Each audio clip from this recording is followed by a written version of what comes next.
Yo, what up, YouTube? Hope everyone had a great Thanksgiving. Here is the plan for today. So if you pay attention to the channel, you know that on my Fuji X Pro 2, I use this wrist strap right here. This is made by Dispatch, and with my Fuji X100F, I have to use this horrible neck strap. I'm not a fan of neck straps, never have been. So for a while now, I've been wanting to get a wrist strap for this camera, but I do not feel like paying for one, so today I'm gonna try to make my own. I found a video on YouTube that's gonna teach me how to do it. I put the link to it in the description of this video, and then once I get it made, we are gonna compare the wrist strap that I bought versus the invisible wrist strap that's not yet made to this one. We're gonna compare them and see if they're like, you know, kind of similar, or if it's better to actually buy one and not make one. So that's the plan. We are gonna get into it. Katie has got to go to a craft store to like buy more Christmas decorations to put up, and that works out perfect because when we are there, I got to buy some stuff to make said camera wrist straps. So here we go. Create your own wrist strap. Let's get it. All right, we got it. This is what we need. Yo, this place has a good selection. I feel like this guy. Kind of like this one too. The one I have for the other camera is like this. Kind of like this too. We got the pink one. This is bad for someone like me. Most indecisive person in the world. This one a little bit too. That Texas rattlesnake. Alright, so this paracord is $2.99. These key rings are $2.99. So that brings our total to $6. And I think the camera strap I have on my X Pro 2 is made by Dispatch. I want to say it was like $45 plus shipping. I've lost Katie now. I have literally no idea where she is. Like, this place is full of Christmas decorations. I'm probably about to be in here for an hour. So I just checked online. The one that I have at home made by Dispatch is actually $32. So you're saving, what, $26? And then if you got to pay for shipping, probably close to $30, which is still a good deal.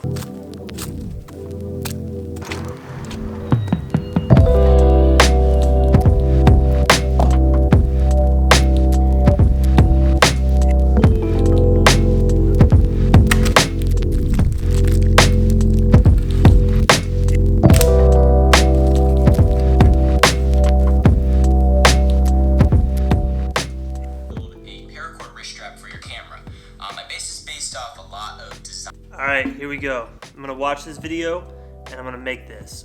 I'm not gonna teach you guys how to do this because like this video is 12 minutes long. So if you wanna learn, go to the link in the description. But wish me luck. Fingers crossed. Hopefully this doesn't take forever. You have many weak links in it like other ones do.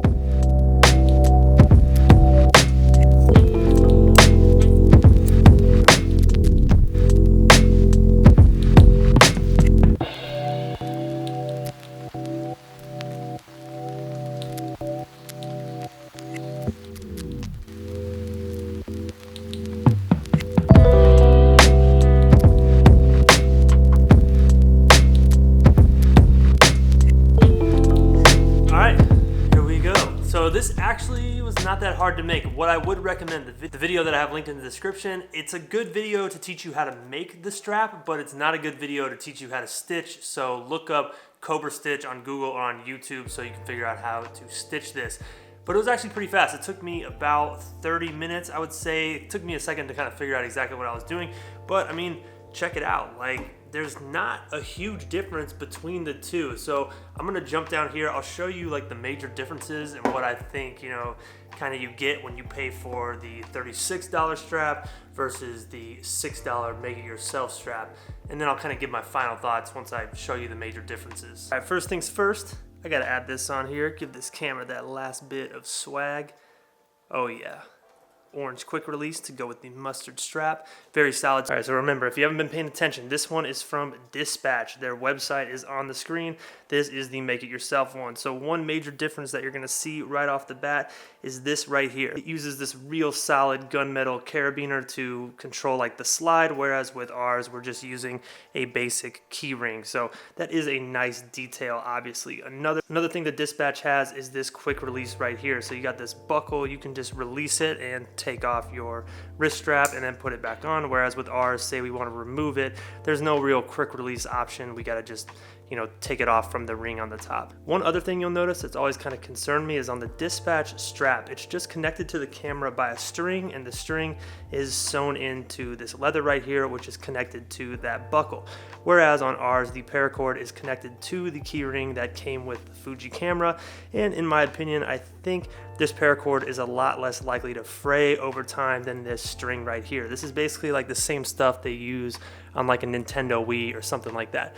Not saying it's gonna break really fast, but this just seems like a stronger connection mechanism than this. I did kind of mess up my braid originally. You can see right here, it looks kind of funny. It looks like something's off, but once I got down here, I really got in my rhythm and figured it out. That's why I suggested you guys look up a Cobra Stitch video as well, because it's kind of tricky, especially when you're getting started, and the video I linked is definitely not the best for teaching that. But you can see I kind of caught my rhythm, and check them out side by side. I mean, you really wouldn't be able to tell a difference between the two. You would have no idea which one was done by hand and which one was done by a machine, or who knows. The Dispatch one could be done by hand as well. I'm not 100% sure, but there's really no difference between the two once I kind of figured out how to weave the pattern. So now it's time. I'm gonna give you guys my final thoughts after making the $6 do-it-yourself camera strap versus the $36 one. I gotta say, guys, the $6 one is the way to go. There is no reason to be spending this much money on this camera strap now that I've made one for myself. There's so many benefits to doing it this way. One, if it breaks, it's really cheap to replace. Two, you can kind of control the size. One big issue I have with this one right here is sometimes it's hard for my hand to fit into it, especially if I'm trying to move fast. That's what's nice about making it yourself. You can control how big it is, get your hand in and out nice and easy. Obviously, when you're going out and spending a little bit of extra money, you do get, that like machine quality. Obviously on this one, I had to burn the ends myself, and it's, kind of sloppy looking, but I would say for all the money you're saving, it's not a big deal aesthetically. This one's much cleaner looking, I will say, but all in all, go with the $6 one. Definitely worth it. Definitely worth the little bit of extra time that it takes to make it yourself. Definitely recommend you guys try it out. Do me a solid, drop a comment. Let me know if you've made a camera strap before like this. Let me know if there's other like do-it-yourself things with cameras I should check out, because I'm definitely interested. This was a cool video. It was fun to make. Excited to use this. Excited to take it out to shoot. And yeah, that's about it. I'm going to go watch some college football. You guys enjoy your Saturday. I'll catch you next time.